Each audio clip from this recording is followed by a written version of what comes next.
Welcome to Can Angels Fly. I'm Nancy, and today we are beginning a secret society. The secret is you can only find this secret society here at Can Angels Fly. Today we're going to dive into the mysteries that were taught in the mystery schools throughout the centuries. And here we literally reveal the mysteries to the general public. Now, I'm going to go in this particular binder. This is one of many binders and many notes. This video I intend to be very short. So take notes and feel free to research once the secret is revealed. Now, before we begin, I'd like to point out that we are not in ancient times. This is not medieval times. And our conscious awareness, our thinking and reasoning abilities have increased tremendously. So let's use them. Another thing is that we have this computer or computers and internet readily available to us. Let's use them. But I guess the first thing is to really learn or come to understand that those secrets of or that were taught in the mystery schools, things like voodoo, were so mystical. Now, I'm not going to say I'm that advanced that there is not true magic or mysticism that exists associated with those things taught at the mystery schools. What do they call it? Mystery schools, whatever it's called, or in secret societies. I'm not going to be that bold to say that, because I do believe in different forms of magic at different levels. So I'm sharing with you where I am, my level of understanding relative to like magic and voodoo and all those things that were once mysteries taught to an elite group. And those elite, I'll say, let's talk about the elite, the elect. The elect were people that did not work day in and day out to survive or to live in the life. No, they were usually privileged. They got to sit around, to study, to watch life. And through their observation, were able to develop an understanding about how the life supports itself. And understanding that, they were able to manipulate the common layman and laywoman, because those people, the layman and laywoman, the common everyday folks, was out working and laboring and basically battling with the life to stay alive, where the elect were using the resources that those folks went out and got. And so they were able to sit up once again and study life and study it abundantly and come to really understand what was taking place. Now, why aren't we doing it now? Well, I think I've covered this in another video. We are not doing it now. It's not so much that we working like dogs to stay alive, but we preoccupied with things in life that we have invented. Entertainment, social media, love, relationships, family, you know, it is a sense of trying to make it, to survive in this life. So we're going, once again, we are preoccupied. Common laymen and laywomen, preoccupied and not learning from the life. So this video is an example how to begin to learn from the life and how to pay attention. This is a secret revealed related to a mystery, that which was once a mystery anyway. But I'm going to take it to another level and show how this particular secret still is in effect and active, and is affecting, influencing particular people in humanity. And sometimes I talk so much I can't remember. So let me move on. I hope you can see my book. This is my little homemade notebook. As you see, it says Michigan Edible Plant Life. Now, last year, I said I was going to do some studies relative to plant life, and that's where I began my studies. Now, it was near the close of last year, so I didn't get very far, but I plan when the weather breaks, spring comes, to pick it up because I really learned some interesting things and I want to share it with you. Now, I live in Michigan. Therefore, I was interested in edible plant life here in Michigan. My question is, can a person survive outside of the system? And I was also interested in what my location had to offer, because I know that life sustains life. It takes care of itself. So that began my search. But as I began my search to discover Michigan edible plant life, I end up discovering something else. So let's start here first. Unfolding of the mysteries relative to edible plant life. We'll be dealing with those things that are edible in my geographic location. Well, examples. Let's see. Now, I mean, you can Google all of this. This is a pine. I'm gonna share so that I can make my final theory. It's a theory. Make my point. Okay. So I'm gonna read what it says. It says, for the month of February, the plant is the white pine, focusing on its needles.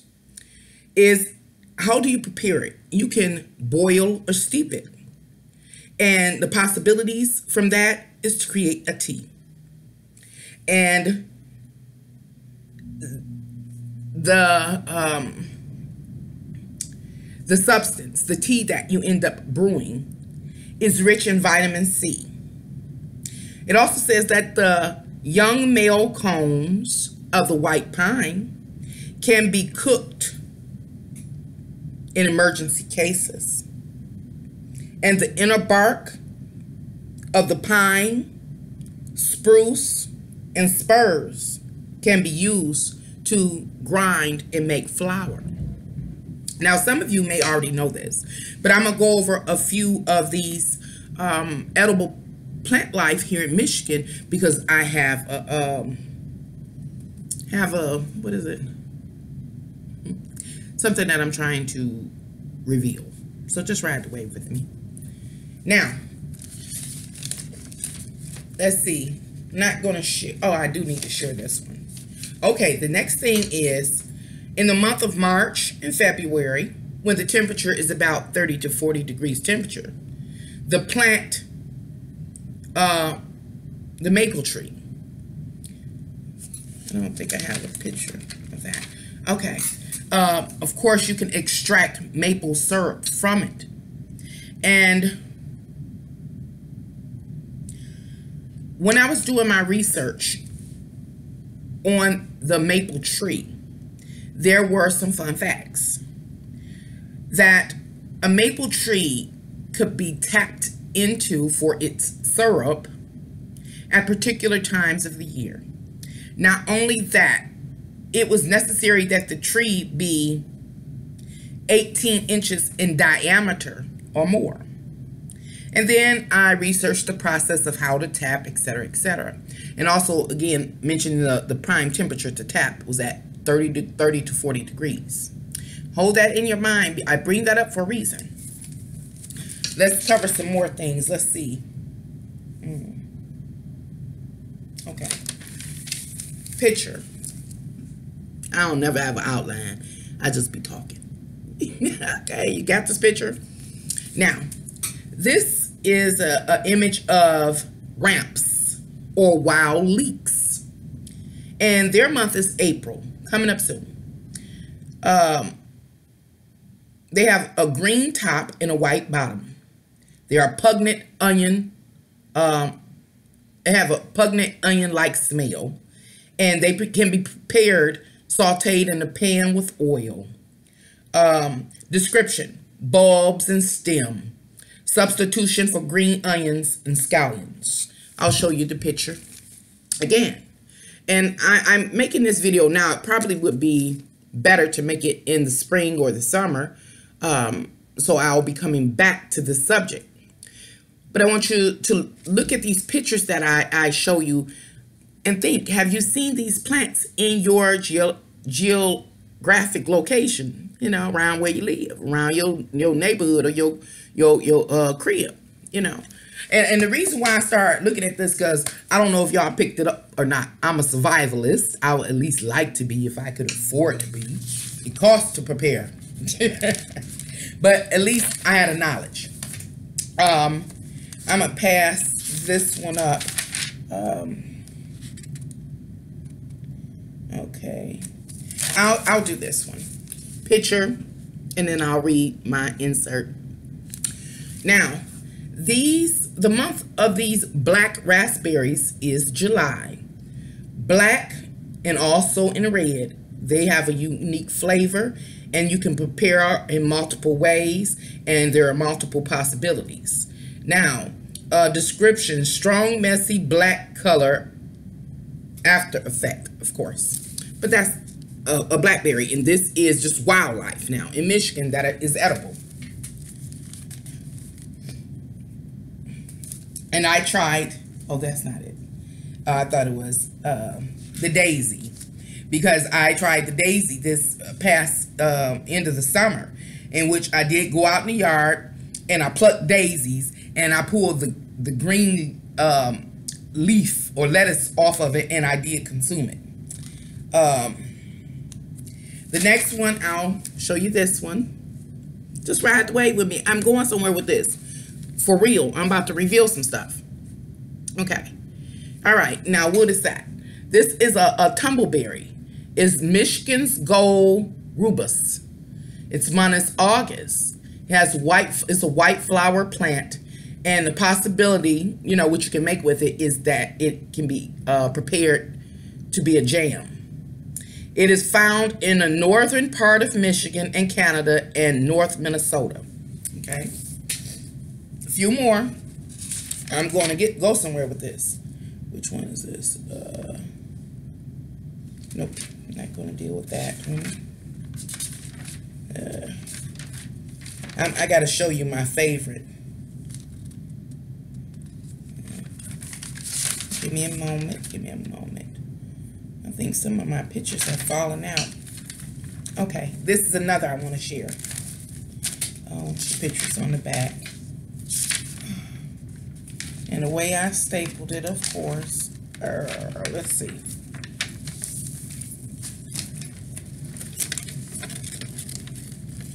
Have you seen this plant in your yard or in your neighborhood or community?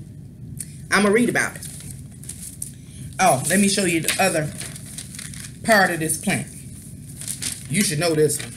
Everybody can't stand this one. This is the same plant. This is the seedling.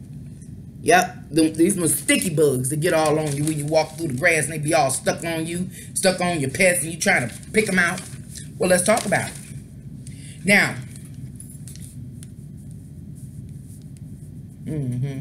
okay, that particular plant is called burdock. This is green in color. I found it right in my front yard, and I would be out there plucking it out and throwing it away and mad because it kept coming back. But you can boil the root. It says remove the green from the... Oh, I need to write that better, because if I need to survive, I don't need no issues. I don't know what that is, but I'm going to fix it. Anyway, I know you can boil the root. And possibilities: young leaves, inner roots, and pits, I guess is what it is, can be eaten in salads, but it has to be the young leaves. Description: root used for food. Root, leaf, and oh my, something that came through, are used to make medicines. The root, the leaves, and something that the ink then went through. Oh, I know why. I still have to correct it. Very important. Anyway, it can be used to make medicines. Now, I'm about to start revealing why I'm making this video because I don't want it to be long. But the effects of this burdock is it increases urination flow, kills germs, reduces fever, and purifies the blood. It also is good for treating colds, cancer, anorexia,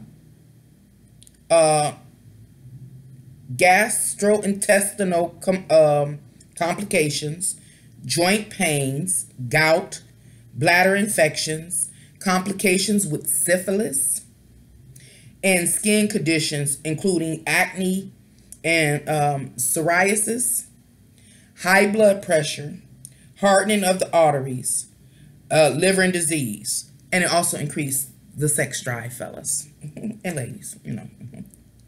Anyway, it says it's a caution relative, so please study these things and go on your nature walk. That's what I did and plan to resume in the spring. But caution, beware, root of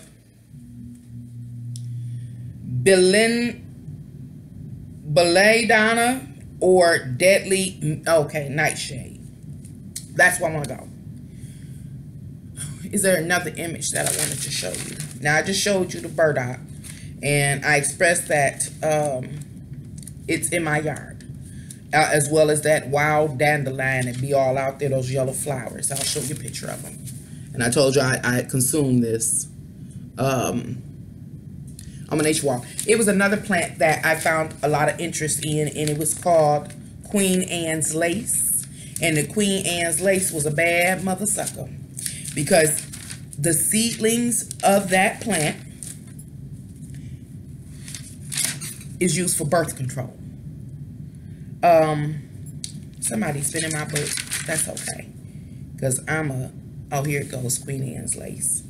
I don't have the images, but I have a strong image of this plant in my mind, because she has some imposters or lookalikes, and one is hemlock and the other is and the hemlock is poisonous, but there were some in, what was it, yarrow, I think was her other imposter, but yarrow was helpful as far as health, and Queen Anne's lace just had a whole lot going on.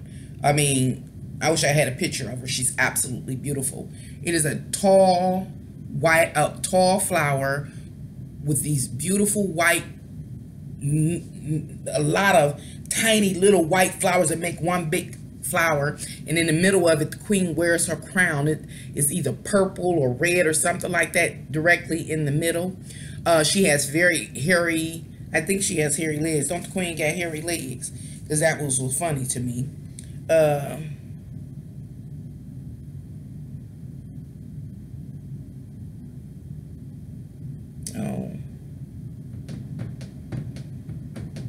I have to go in again. Do not partake in any of these wildlife plants or any of the wildlife plant in your area without first researching it in detail and being cautious, because I'm going somewhere with this. Give me a minute. But I know the queen, she not only had a crown on, she had this a collar on of leaves, and anyway, she's a bad sister because she can feed a person, she can heal a person, she has all of these properties, and I was able to identify her in my community. But there was something else that I noticed, going back to the burdock plant. There was something else that I noticed. As I prepared my book, I got it finished, and then I was like, I'm going on a nature walk in my community, because if something were to hit, could I survive initially in my community, if necessary, on Michigan edibles. So I started walking around my home first. And that's when I realized that, here's my theory, that, how can I say this? These are secrets being revealed. Secrets being revealed. That I live in urban area where there's a lot of blight and difficulties and hardship and illness, etc., etc. It's often on people's minds, like, what's happening with people? Why do they look like the walking dead, look like zombies? And why are people health failing? And, you know, and people begin to, a lot of people are judgmental. We are, as people. We'll say, you know, well, them folks just don't take care of themselves, etc., etc. My theory is that during the development over the years in this particular metropolitan area, what we call it, as the city has been developed, the landscape, the plant life has all changed. When I was a little girl, I could walk in a 5-block radius. I know why I'm fat. I could walk in a 5-block radius, and from our home to the nearest shopping center, I would have had peaches and grapes and strawberries and I've been ate some of everything. And by the time we get to the shopping center, my mom like, you want to eat? Oh yeah, I'm hungry. But I would have had a full bowl of fruit, fresh fruit. And it was, oh, I just remember it being so good. I used to love those walks. But now, if I was to walk those same 5 blocks, there's nothing but poisonous plant life left or predominant in the inner city within this metropolitan area. And so when I said I talked about the burdock plant, and I bring that back up because when dealing with the burdock plant, some of these plants like have imposters or plants that resemble them at one stage or another in a edible plant life's development. A plant that is edible goes through stages. And so that plant looks different. Like I showed you the sticky bugs versus the big old green leaf. It changes in the stages. So there are other plants that exist that look identical to one of those phases that plant life goes through that ultimately ends up edible. So let's talk about those plants or that plant life that is naturally a toxin. Naturally a toxin. Referring in this video to burdock. And doing my research, it says caution. Well, here go my page. I don't know if you can see it or not. But those are my little drawings. Don't pay attention to the writing. I'll tell you some of what the writing says and how this was an eye-opener to me, and I'll explain in a minute, if I can, you know. Anyway, this was, those drawings I just shared with you were the deadly night's shade in belladonna, Beliadonna.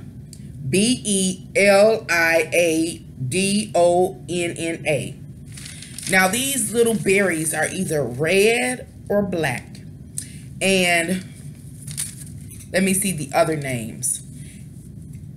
It said, okay, don't confuse it. I'm telling myself in my book, don't confuse it with the burdock in its developmental stages, because this is a poisonous, is deadly.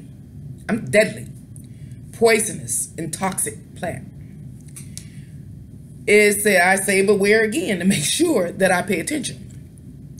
These are two different plants that look like the burdock at some point in time in its developmental process.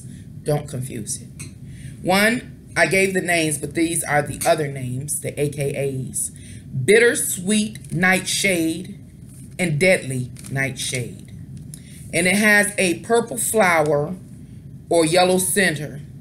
It's bell-shaped, and they're red berries, or they can go to that, that was for the bittersweet. I know I'm making a mess. Bittersweet nightshade is, it has purple flower with yellow center. It's a bell-shaped red berry. Where the deadly nightshade is a blackberry. And it comes in its use of green as well when they're not fully developed. Both of these plants are one is deadly, and the other is, can be deadly if consumed in high quantities. But it is poisonous. Both are poisonous and toxic. Now, I go on my page and continue to talk about the burdock, and it talks about this large leaf that grows from the ground. Its young leaves are bumpy. So I just give myself a description of the plant, the leaf, the stem, and any other, I'll say, characteristics associated with a given plant. Now, why do I bring that up? Get your new hobby. Study the edible plant life in your area.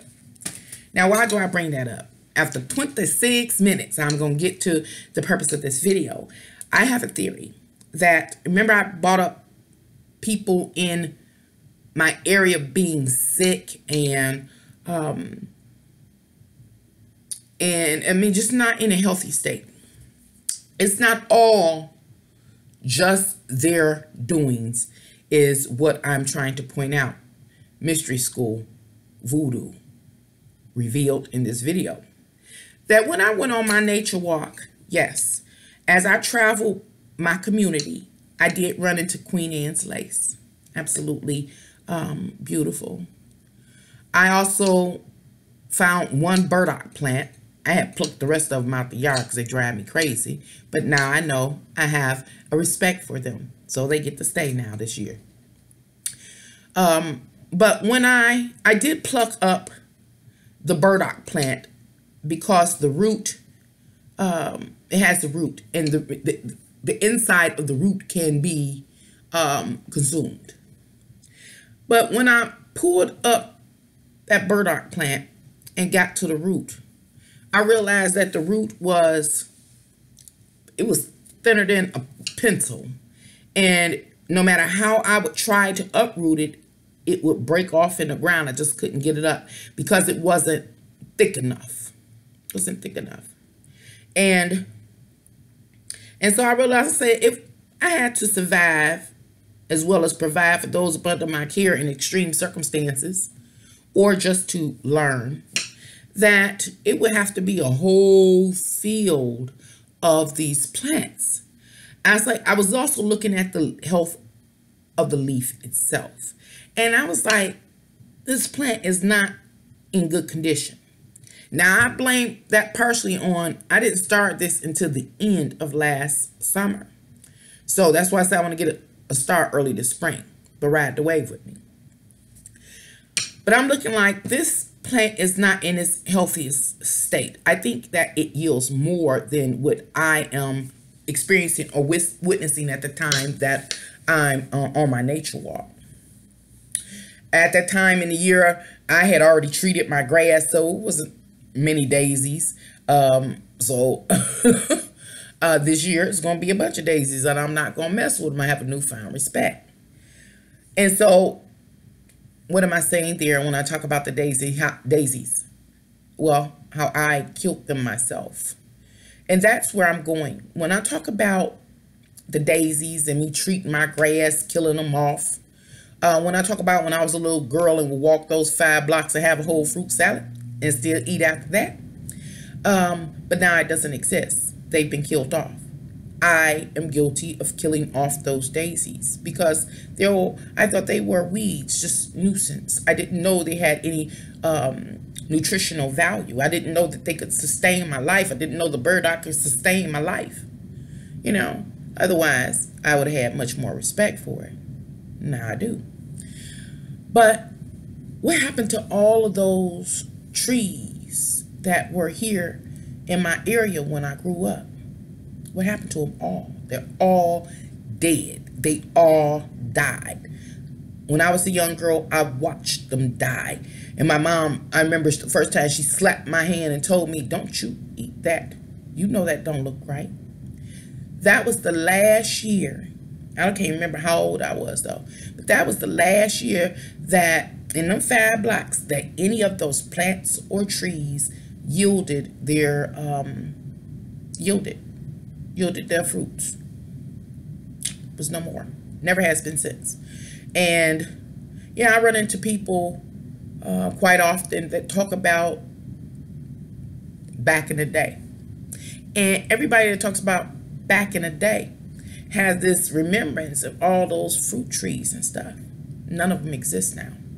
Period. They remember the dying process of those edible plant life in our geographic area. And I bring that up because, I mean, it goes deep. I'm trying to talk and just talk without a script. It goes deep, so I'm not going to try to go too deep, but it goes hand in hand with some other stuff. So I'm going to just try to stay on point on the subject.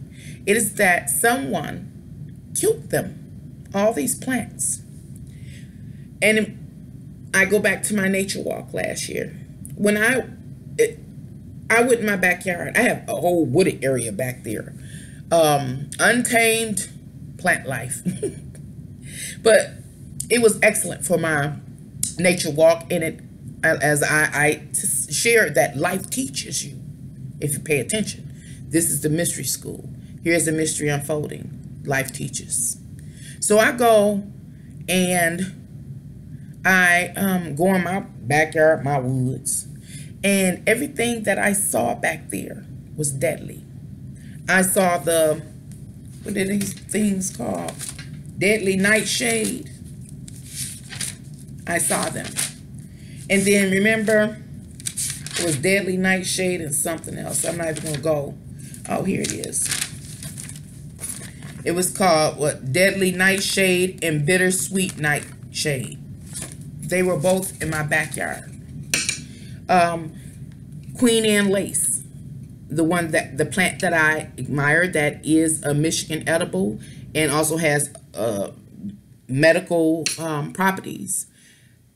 Remember, she has some imposters, and it is the hemlock. I found those in the back, the poisonous ones, the toxic ones. As I traveled through my community, away from my house outwards, all I found was poisonous plant life. With the exception of a few blocks over, I did find a Queen Anne lace. It was a field of them. And I went to dig it up because the end of her root is a carrot. She's from the carrot family. So I dug that up in order to see, you know, the root itself. And even though I could find Queen Anne's lace in my community, even though I know the burdock is here in my community, and as I talked about the daisy in my community, all of these plants were sick. And why are they sick? Well, I did it. I sprayed the crap out that grass to kill them daisies. I did it. And the burdock. I won't do it no more. Anyway, going back to a grander scheme of all those apple trees and grapevines and strawberry bushes, all these things that were offered in my community as I was growing up as a child that no longer exist anywhere at all. They're all gone. And people being able to remember the death of this edible vegetation. Now, what is left in my community are all poisonous, toxic plant life, some of which even deadly.